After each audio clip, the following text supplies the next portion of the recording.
lang kung ano yung mga sapatos na natalo ninyo. Ito yung mga talo ko.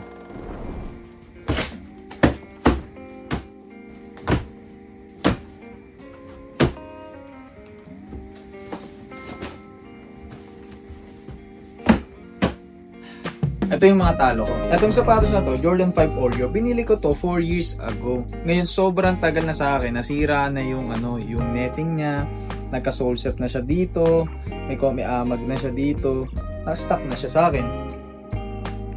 Jordan 4 Teal, itong sapatos na to, binili ko to 2.5 years ago.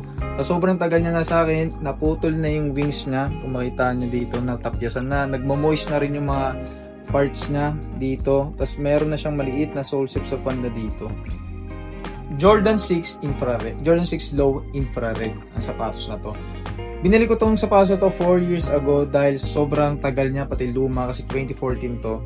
Nasira na yung sapatos niya, so umakita nyo sa heel tab, nagmo-moist na siya dito.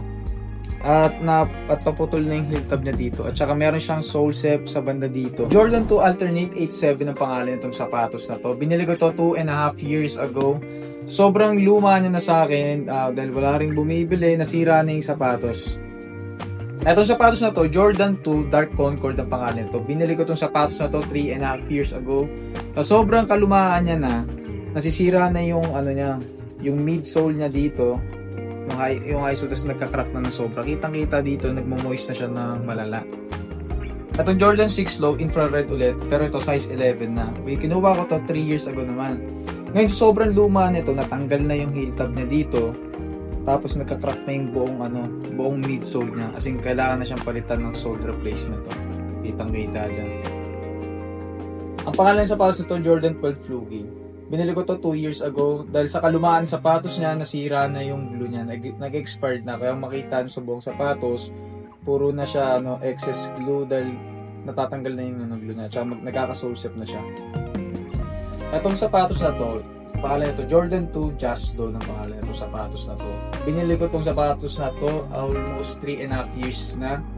Dahil sa kalumaan niya, nagmo-moist na yung buong back tab ng sapatos niya, may tapis na siya sa unahan, may mga sole sets na siya dito. Talaga hindi mo na siya pwedeng ma-resell. So yun, estimated na talo ko sa mga sapatos na to, almost 100,000 din. 100,000. Pre, cut mo na. Nai-stress lang ako, pre.